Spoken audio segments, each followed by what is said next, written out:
युद्ध और जंग से किसी समस्या का हल कभी नहीं हुआ। असल में जंग के कारण नरसंहार जरूर हुए। जंग कभी वर्चस्व पाने के लिए की गई या कभी संपत्ति पाने के लिए। युद्ध सत्ता हथियाने के लिए हुए। जंग के कारण जन धन का नुकसान तो होता ही है, इसके साथ ही साथ ये हमेशा के लिए एक दर्द दे जाता है। माँ की कूक सुनी हो जाती है, बच्चे अनाथ हो जाते हैं, बीबी विधवा हो जाती है।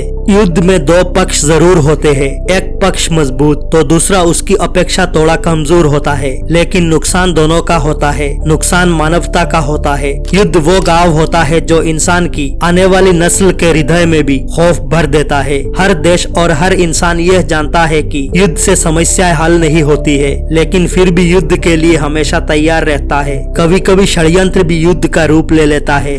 साल 1971 का जंग भारत, पाकिस्तान और बांग्लादेश के इतिहास में वो खौफनाक साल था। अनुमान लगाया गया है कि इस लड़ाई में करीब 20 से 30 लाख नागरिकों की हत्या कर दी। संघर्ष के परिणाम स्वरूप 8 से 10 मिलियन लोग भारत में शरण लेने के लिए देश से भाग आए। आज हम इस वीडियो में पाकिस्तान के दो टुकड़े और बांग्लादेश के अस्तित्व में आने की पूरी कहानी बताएंगे। वीडियो अच्छा लगे तो लाइक करें और चैनल को सब्सक्राइब करके शेयर करना ना भूलें। 1971 का साल भारत, पाकिस्तान और बांग्लादेश के इतिहास में काफी अहमियत रखता है। उसी साल भारत ने पाकिस्तान को वह जख्म दिया था जिसकी ठेस पाकिस्तान को हमेशा महसूस होती रहेगी। बांग्लादेश की बात करें तो ये वही साल था जब दुनिया के नक्शे पर बांग्लादेश एक स्वतंत्र देश के रूप में जन्म लिया।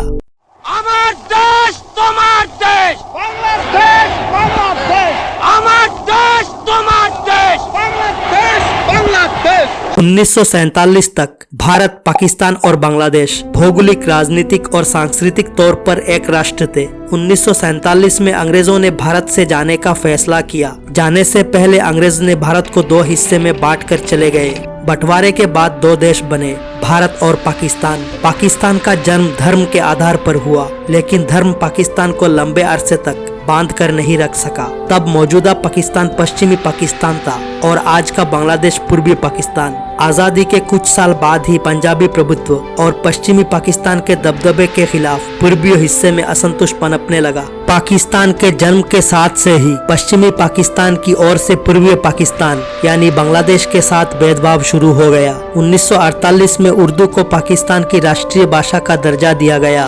Let me make it very clear to you, leave no doubt that the state language of Pakistan is going to be Urdu and no other language. बांग्लाभाषी लोगों में इसे लेकर गुस्सा भड़क उठा। ढाका में छात्रों के एक बड़े समूह ने बांग्ला को बराबरी का दर्जा दिए जाने की मांग करते हुए विरोध प्रदर्शन किया। पुलिस ने निहत्थे छात्रों पर गोलियां चलाई। कई निहत्थे लोग इस गोलीबारी में मारे गए। इसके बाद बांग्ला आंदोलन हिंसक हो गया। इस आंदोलन ने भाषाई पहचान को लेकर अलग देश की मांग के बीज बो दिए। इस आंदोलन ने बंगाली राष्ट्रीय अस्मिता को जन्म दिया और फिर शुरू हुई अलग राष्ट्र मनाने की मांग।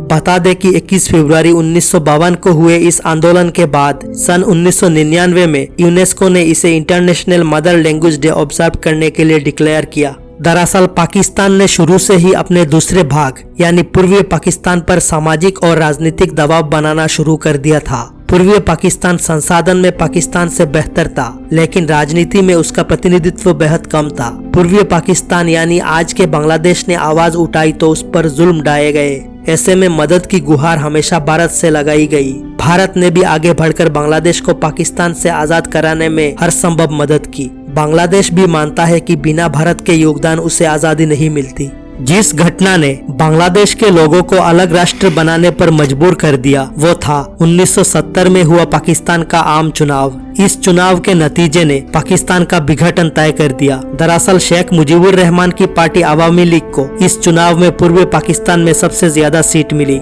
लेकिन पश्चिम में जुल्फिकर अली भुट्टो की पाकिस्तान पीपल्स पार्टी PPP को ज्यादा सीट हासिल हुई। पूर्वी पाकिस्तान की 169 में से 167 सीट मुजीबुर रहमान की पार्टी को मिली। 313 सीटों वाली पाकिस्तानी संसद में मुजीबुर के पास सरकार बनाने के लिए स्पष्ट बहुमत था। भुट्टो ने चुनाव परिणाम को ही मानने से इनकार कर दिया। इसके खिलाफ 7 मार्च 1971 को ढाका में एक विशाल रैली का आयोजन किया गया। इसके बाद शुरू हुआ बांग्ला मुक्ति संग्राम। सबसे पहले बांग्लादेश मुक्ति वाहिनी का गठन हुआ। पाकिस्तान ने भारत पर पूर्वी पाकिस्तान के नेताओं को बरगलाने का आरोप लगाया। पाकिस्तानी फौज ने पूर्व के हिस्से में रहने वाली आम लोगों पर जुल्म ढाने शुरू किए। लाखों के तादाद में लोग भारत के सीमाओं में घुसने लगे। इस बीच पाकिस्तान ने भारत के कई हिस्सों पर हमला कर दिया। तत्कालीन प्रधानमंत्री इंदिरा गांधी ने ऐलान किया कि बांग्लादेश की लड़ाई अब भारत की लड़ाई है। शांति स्थापित करने के भारत के लगातार प्रयास के बावजूद जब पाकिस्तानी वायुसेना ने 3 दिसंबर को भारतीय वायुसेना के ठिकानों पर हमला बोल दिया, तब भारत को इस लड़ाई में सीधे तौर पर शामिल होना पड़ा। इसके साथ ही 1971 की भारत पाक युद्ध की शुरुआत हो गई। पाकिस्तान, चीन, अमेरिका और इस्लामिक देश बांग्लादेश के गठन के खिलाफ थे, लेकिन भारत ने पूर्वी पाकिस्तान के नेताओं और लोगों को पूरा सहयोग दिया ताकि वो पाकिस्तान के पंजे से छुटकारा पा सके।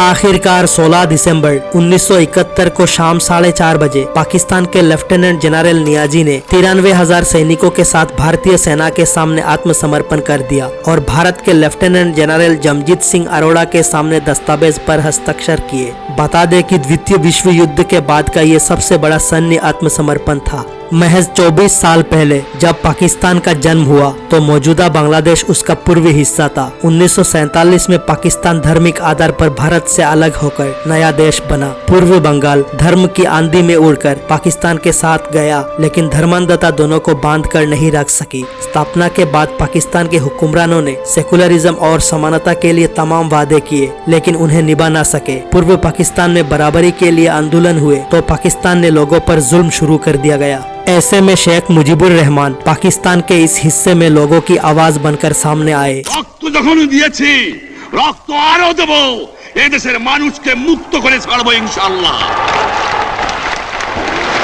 এবারে সংগ্রাম আমাদের মুক্তির সংগ্রাম।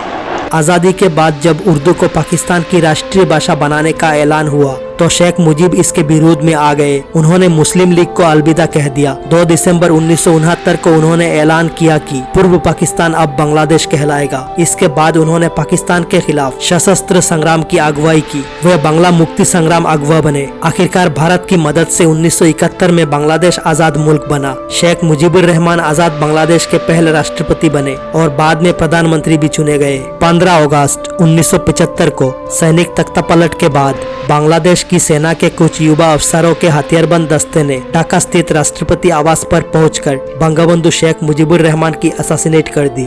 भारत अपने पड़ोसी देशों के साथ हमेशा से ही सौहार्दपूर्ण रिश्ता चाहता है। अपनी अखंडता और संप्रभुता को बनाए रखते हुए भारत की कभी भी किसी पड़ोसी मुल्क को दबाने या अपने क्षेत्र को विस्तार करने की महत्वाकांक्षा नहीं रही। जब भी हमारी पड़ोसी मुल्कों को हमारी जरूरत पड़ी, हमने उदारता दिखाते हुए एक कदम बढ़कर मदद की है। लेकिन अगर किसी पड़ोसी मुल्क ने हमारी सीमा लांघी या हमारे धैर्य की परीक्षा ली है तो हमने सही वक्त पर माकूल जवाब दिया है। 1971 की विजय गाथा भारतीय सैनिकों की अदम्य साहस और शौर्य की ऐसी कहानी है जो हमेशा ही आने वाली पीढ़ियों को प्रेरित करती रहेगी।